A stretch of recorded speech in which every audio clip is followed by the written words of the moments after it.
Friends and Family, one of the most unique RPGs ever made, is coming back.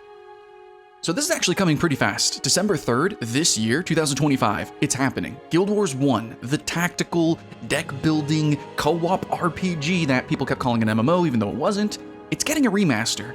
And honestly, this might be one of the most important RPG remasters of the decade. I know we just got Oblivion, and there's a few other titles, and there's such a hunger for the classic RPG formula, but this game sits somewhere in this weird middle sandwich period that I think was a little overlooked, and I'm glad that it's coming back. If you're a veteran, you already know why this matters, but if you've never played it, you're about to discover one of the most interesting co-op RPGs you've never touched. So today, let's talk about what Guild Wars Reforged actually is and what made the original so special. And why is it so perfect right now to finally come back? Okay, so let's rewind, I guess. April 2005, that was 20 years ago. Guild Wars launched, and everyone called it an MMO because, I don't know, what would you call like an online game or RPG, especially back then? It was never actually self-described or prescribed as a massively multiplayer online game. That's just sort of what everyone did because marketing companies said to do that and it got them a lot of views. Trust me, I get it. But here's the twist, guys. Guild Wars 1 wasn't an MMO. Not in structure, not really in the pacing, not in its design philosophy. Its DNA is not massively multiplayer, even though it was social, even though it was online. It's a little more special, and honestly, it's better because of it. Now, Guild Wars 2 exists, but Guild Wars 1 is really its own special thing. So trust me, it's definitely going to be worth looking at. Yeah, sure, the towns and outposts were shared social hubs. A lot of games do that, Monster Hunter, for instance.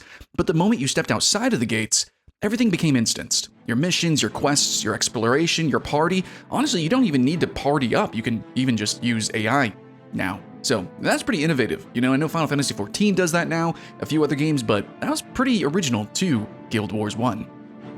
This isn't a massive, technically open world. It is a massive, thick, epic story, but it's really a cooperative, tactical RPG almost, just kind of like wearing an MMO's like skin. ArenaNet themselves wanted to do something a little different, and that goes all the way through like its monetization, its mechanics. They really didn't want a typical MMO. They wanted something a little tighter, more deliberate, more strategic, and that's probably why people still play it and do Let's Plays even today. So let's run down what this game actually had. The level cap was 20, and this was in an era where a lot of MMOs had a tremendous amount of inflation, like levels 60, 80, 100, who knows, even more, maybe infinite level caps in some of these games, but a level cap of 20 was very interesting. Yet it had thousands of skills, which was pretty insane, especially considering you had customization with what skills you actually utilized. You can only bring 8 into battle, so this is the sort of deck building that you had. Yep, there was dual class builds as well, so for those who really enjoyed like Final Fantasy XI's, or maybe a couple of Eastern MMOs, this is really inspiration from that, where you could combine classes. This is not seen in Guild Wars 2. This is very interesting for a Western-style RPG, having 2 classes. And then, of course, the deep customization within that. Heroes and henchmen also make an appearance, as well as actual party composition and synergy. All of this combined makes for what I think would be kind of similar to, you could say like a D&D. I mean, if you played Baldur's Gate, I think you're going to transition very well into Guild Wars 1, especially if you really enjoyed the co-op. I think maybe like Guild Wars was basically like a real-time deck builder before deck builders were even a genre. It's actually kind of interesting how you even acquire a lot of the skills in this game. It doesn't just kind of magic into you a lot of the time. There's like achievements and things that you had to go out and get for these abilities, which I remember my friends were like, that was the selling point for them, is that playing this game felt like an actual quest, an actual adventure. This game is significantly much less about gear score or raids or open world grinding, which are things that we, love and appeal to MMO gamers a lot, but there's so much more that we can do. It was about the builds, the specific tactics and teamwork. It was about doing the missions and really kind of living the story. Now, some of these notes have carried through to the MMO, Guild Wars 2, and the story does literally progress in terms of timeline through the MMO, but Guild Wars 1 definitely still has a place. And a lot of story that's kind of untouched and special. Okay, so we got a new game, Guild Wars Reforged. What is this as a remaster? What does it mean for us? Guild Wars Reforged launches December 3rd this year, so it's happening pretty rapid. It's a modernized bundle of all of the campaigns as well. So if you think back to the original Guild Wars, which it's kind of expensive for a retro game, and then you have to have all the expansions, which is Prophecies, Factions, and Nightfall. If you remember back in the day, these were the hype to look at. I would spend hours looking at all the MMO boxes in Walmart, and Guild Wars obviously was right there with such evocative like art, and there was such an interest when it came to like the new expansion contents with the new classes and the abilities, and the fantasies just really ran wild. I myself never personally got to explore all of it, so this is my chance and my opportunity, and yours too, to jump into it. And if you guys would like, please join the Discord, the Video Game Party Club, because I would love to stream this and play through it completely cooperatively with you guys. That would be a blast, and if we can re-alive the PvP, that would be insane. I never got to play the PvP, I just watched my friends do it, and it looked pretty cool. Anyways, Guild Wars Reforged, it's going to have all the expansions. It's like 18 bucks. Easy does it. It's apparently going to be compatible with the Steam Deck, so I bet most people are going to be able to play this game. And also, though, in saying that, it's not just like a re-release of the game, obviously. It is a remaster. There's going to be visual and audio updates, which I think is going to be really interesting. Now, how I feel about this, a little polarizing. If you guys have played Guild Wars 2, you definitely know the visuals and, you know, just the way the game looks. It's strange. The bloom is a little crazy. So I think if you come into this with a mindset of like it's a painterly experience, it's a dream-like fantasia, I think it can be really cool. But I am really excited to see how they update this game with modern sensibilities, because I maybe a little bit would like to see more updates and things also for Guild Wars 2. Yeah, that could be nice. One thing to note, and it might be a little polarizing though, is that they're also updating like a little bit with the quest tracking system, on-screen control guides, and things like that. This is a pretty strange game, but at the same time, I think we're in a period of time where people are kind of cool playing weird and strange games. Like, you know, we're a little tired of the linear Call of Duties, and it's like, you know, put us into the Kenshis, right? Like, put us into the weirdest, wackiest fantasy worlds, and we'll figure it out. I mean, we play World of Warcraft hardcore now. I mean, we do a lot of weird stuff. We got through Baldur's Gate 3, hopefully. But it's important to clarify a couple of things. This isn't technically like a full-on remake. The game is not torn down and then rebuilt. It's really just sort of polished up. It's just sort of like reaffirmed of what made it good, and they made it gooder, basically. They did remove like 20 years of friction, okay, while preserving everything that made it Guild Wars 1. Right? So a lot of games could definitely use this approach. I'm looking at you, Lord of the Rings Online, but that's fine. That's fine. So anyways, here's specifically what's been updated. So we have high DPI support. We got modern anti-aliasing, improved lighting bloom, ambient occlusion, HD skill icons, which is going to be big, proper UI scaling as well. I mean, we got bigger, better monitors now, a quest tracker so you don't get lost, of course, controller support, and Steam Deck support. They didn't change the systems. They didn't rewrite the combat. They didn't flatten anything about the game, basically. They preserved the original vision, and they made it playable on modern hardware. And that's what a remaster should be, okay? Warcraft? Okay, so this is where things get a little interesting. I genuinely think audiences now, today, 2025, 2026, are actually more ready to play Guild Wars 1 than audiences were back then, 20 years ago. Let me just say why. It's basically, this is the part nobody's talking about. Co-op RPGs are kind of having like a moment, a massive moment. Maybe it's from friend slop, maybe it's just a hunger for co-op in general, but there's a lot of different reasons, and there's a lot of different points to look at here. With Baldur's Gate 3, not just going viral, right? It taught millions of players how to actually enjoy party-based RPG designs. I mean, for me personally, it's getting me into TTRPGs and getting me excited to re-adventure in a lot of games I played previously, but I kind of went alone, or I played it as an MMO, but playing cooperatively is kind of a unique thing. And there's a lot of, well, niche games, but there's some games out there that have done it, and I want to go re-explore those. But now more than ever, we're getting new co-op experiences, and I'm really excited for that. But regardless, Guild Wars 1 was kind of, at its time, a champion of this idea, and was truly novel in that way, where every other game was going pure massive, or they were going like purely single player, or maybe like a little co-op campaign. That weird in-between state, that ethereal place that Guild Wars 1 exists in, was kind of defined by them. I think nowadays, people are starting to get it. What Guild Wars 1 was originally built around, that fantasy that can be shared with your friends. But yeah, TTRPG culture, it's exploding. D&D, Pathfinder, Lancer, indie systems, I just got Morkborg. Tabletop is kind of mainstream now, especially thanks to the real plays, right? Critical Role. People want story and structure. They want to build characters. They want to work as a party. They want that adventure. And that's literally Guild Wars 1's design DNA. Players are begging for, I think also right now, something a little interesting, but I want to say it's like lo-fi, but deep fantasy worlds.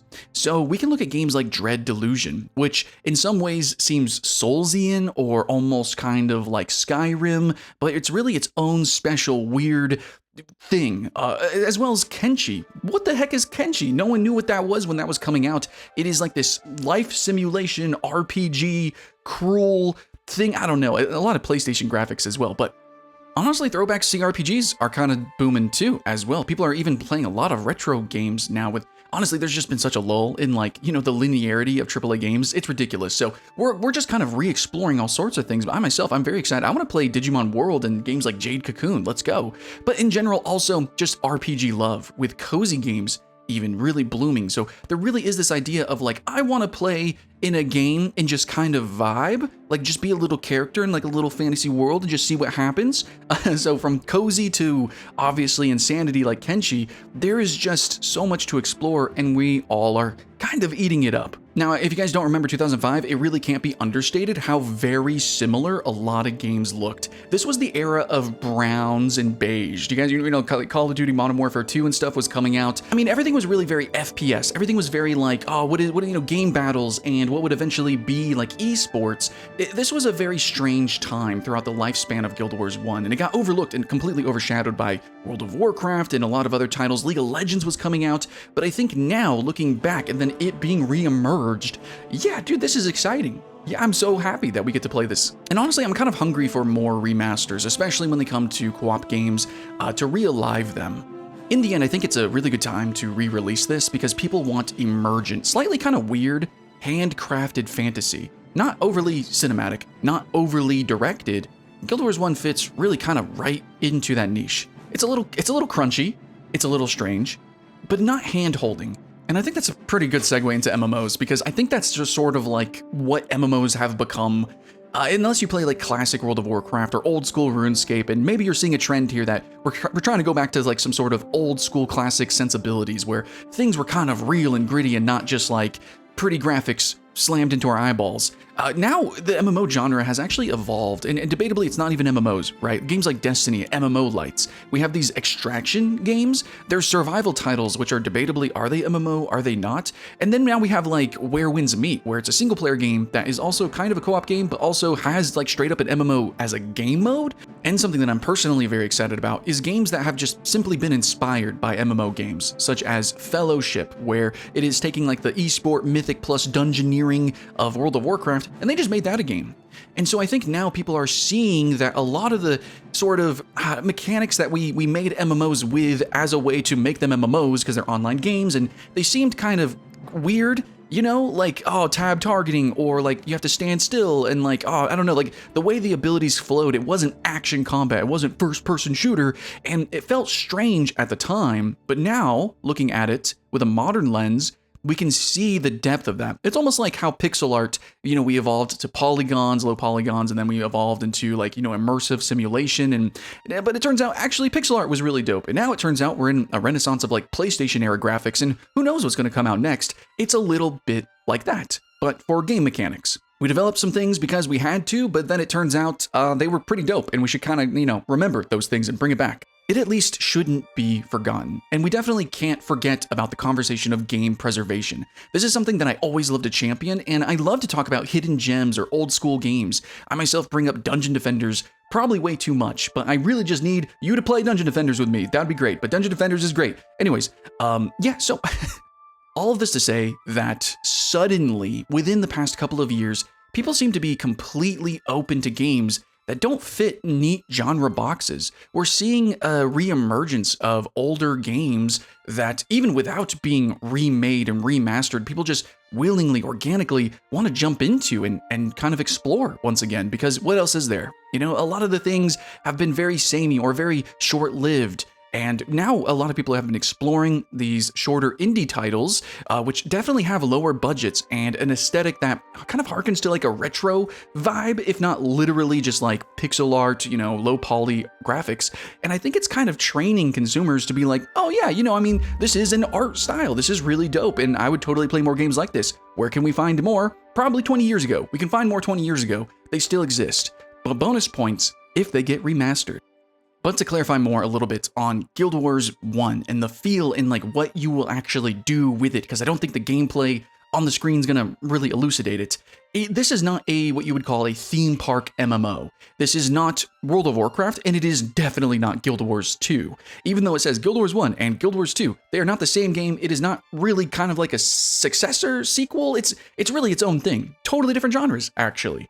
This is not a sandbox experience. This is not a raiding, esporty treadmill thing. This is more Monster Hunter-y, I guess you could say. It's mission-based. It's party-focused. It is a co-op, that's it, RPG, not massively multiplayer RPG. It really is its own special thing that I think in the West, it kind of self-defined for itself. And I think I do want to reiterate again that it's really cool, which we do see with Where Winds Meet as well, and maybe some more modern games like Final Fantasy XIV, where you can play solo or you can play with friends. So if you do just want to play this like single-player Baldur's Gate, I think you can do that. And if you do want to play with friends and have the shenanigans of that, well, if you played co-op Baldur's Gate, I think it could rhyme with that. So for those of you who have played Guild Wars 2 and really enjoy it and love it for its action, combat, and all that, this game is going to play very differently, very obviously. The gameplay that you're seeing isn't just because the player is bad or whatever. It is a little more standstill. It is a little more tactical. It's debatably like real-time tactics. But what's really cool about this game is that you're going to be able to explore all of the original foundation of Tyria, of what made Guild Wars 2 and all the epicosity and the story that has emerged from that.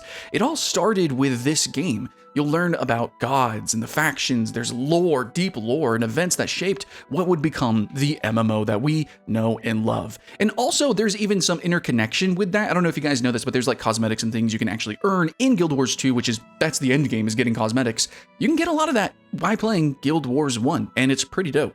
Okay, so I think this is probably the part of the video where I talk about like why it matters, just, to be a little self-important. Look, I'm not claiming that this remaster or reforged is going to break records or pull like MMO numbers. I think it's going to be kind of niche, to be honest. But it doesn't need to be any more than that. What it can do is kind of like as a remaster, and what it should do is just preserve a classic. Just make it accessible. Introduce it to maybe a new generation. And remind people that online RPGs used to experiment. Not all look the same. Edgy here, I don't think Guild Wars 1 was ahead of its time. There technically was games that kind of did similar things. Phantasy Star, Monster Hunter, maybe. But what we see now, I think, is that time is kind of finally catching up with these ideas. And Guild Wars 1, hopefully, will be able to ride that wave again. And I think so. Yeah, I mean, people love co-op, right? Like, sometimes it's not just the friend slop that we want, where it's like, oh, you just play for a little bit, run a grocery store or whatever together. I mean, Peak is one of my favorite games, but people want co-op that has a story. They want to adventure together. And you know what? There's a little bit of hunger for some crunchiness too, right? With D&D and Baldur's Gate. People want like the synergy and the builds and the experimentation. And this all kind of creates a good foundation for conversation and, creating that storied experience. And people want the craftedness of the world, which is great, to play Minecraft and these games that have a lot of emergent possibilities, survival games, there's story with that. But it's also pretty awesome whenever you're just like thrown into like a Lord of the Rings epic. Like, let's go, man, I'm ready for the campaign. No, I genuinely think that this is the perfect moment in time, riding the wave of the zeitgeist for Guild Wars 1 to return.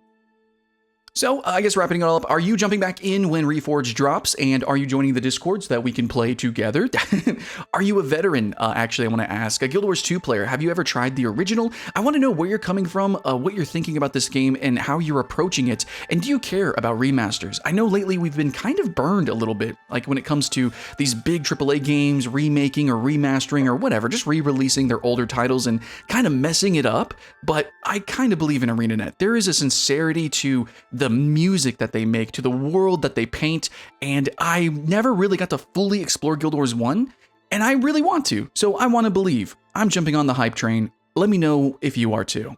But if you guys want more breakdowns of why things maybe kind of matter a little bit, that's what we're trying to do on this channel. So subscribe and all the YouTube stuff and things. But next video, I think we're going to have to dive into Guild Wars 2 and why its world design still holds up better than most modern RPGs over a decade later. Thanks for watching, friends and family, and welcome back to Tyria.